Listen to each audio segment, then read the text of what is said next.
அதிகாரம் 21. கர்த்தர் தாம் சொல்லியிருந்தபடி சாராள் பேரில் கடாட்சமானார். கர்த்தர் தாம் உரைத்தபடியே சாராளுக்குச் செய்தருளினார். ஆபிரகாம் முதிர்வயதாயிருக்கையில் சாராள் கர்ப்பவதியாகி தேவன் குறித்திருந்த காலத்திலே அவனுக்கு ஒரு குமாரனை பெற்றாள். அப்பொழுது ஆபிரகாம் தனக்கு சாராள் பெற்ற குமாரனுக்கு ஈசாக்கு என்று பெயரிட்டான். தன் குமாரனாகிய ஈசாக்கு பிறந்த 8ஆம் நாளிலே ஆபிரகாம் தனக்கு தேவன் கட்டளையிட்டிருந்தபடி அவனுக்கு விருத்த சேதனம் பண்ணினான். தன் குமாரனாகிய ஈசாக்கு பிறந்தபோது ஆபிரகாம் 100 வயதாயிருந்தான். அப்பொழுது சாராள், தேவன் என்னை நகைக்க பண்ணினார், இதை கேட்கிற யாவரும் என்னோடே கூட நகைப்பார்கள். சாராள் பிள்ளைகளுக்கு பால் கொடுப்பாள் என்று ஆபிரகாமுக்கு எவன் சொல்வான்? அவருடைய முதிர் வயதிலே அவருக்கு ஒரு குமாரனை பெற்றேனே என்றாள். பிள்ளை வளர்ந்து பால் மறந்தது. ஈசாக்கு பால் மறந்த நாளிலே ஆபிரகாம் பெரிய விருந்து பண்ணினான்.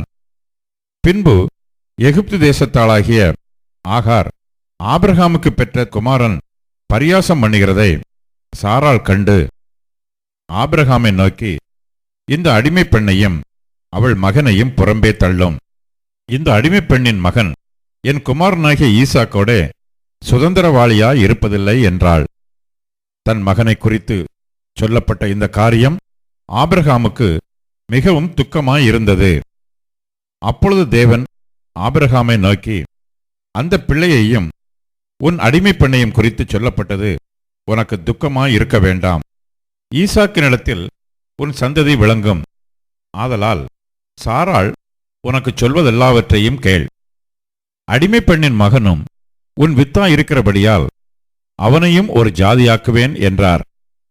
ஆபிரகாம் அதிகாலையில் எழுந்து அப்பத்தையும் ஒரு துருத்தி தண்ணீரையும் எடுத்து ஆகாருடைய தோளின் மேல் வைத்து பிள்ளையையும் ஒப்புக்கொடுத்து அவளை அனுப்பிவிட்டான். அவள் புறப்பட்டு போய் பெயர்சபாவின் வனாந்திரத்திலே அலைந்து திரிந்தாள். துருத்தியில் இருந்த தண்ணீர் செலவழிந்த பின்பு அவள் பிள்ளையை ஒரு செடியின் கீழே விட்டு, பிள்ளை சாய்கிறதை நான் பார்க்க மாட்டேன் என்று எதிராக அம்புபாயும் தூரத்திலே போய் உட்கார்ந்து சத்தமிட்டு அழுதாள். தேவன் பிள்ளையின் சத்தத்தை கேட்டார். தேவதூதன் வானத்திலிருந்து ஆகாரை கூப்பிட்டு, ஆகாரே, உனக்கு என்ன சம்பவித்தது? பயப்படாதே. பிள்ளை இருக்கும் இடத்திலே தேவன் அவன் சத்தத்தை கேட்டார். நீ எழுந்து பிள்ளையை எடுத்து அவனை உன் கையினால் பிடித்து கொண்டு போ, அவனை பெரிய ஜாதியாக்குவேன் என்றார். தேவன் அவளுடைய கண்களை திறந்தார். அப்பொழுது அவள் ஒரு தண்ணீர் துறவைக் கண்டு போய் துருத்தியிலே தண்ணீர் நிரப்பி பிள்ளைக்கு குடிக்க கொடுத்தாள். தேவன் பிள்ளையுடனே இருந்தார். அவன் வளர்ந்து வனாந்திரத்திலே குடியிருந்து வில் வித்தையிலே வல்லவனானான். அவன் பாரான் வனாந்திரத்திலே குடியிருக்கையில் அவனுடைய தாய் எகிப்து தேசத்தாளாகிய ஒரு பெண்ணை அவனுக்கு விவாகம் பண்ணுவித்தாள். அக்காலத்தில் அபிமெலேக்கும் அவன் சேனாபதியாகிய பிகோலும் ஆபிரகாமை நோக்கி, நீ செய்கிற காரியங்கள் எல்லாவற்றிலும் தேவன் உன்னுடனே இருக்கிறார்.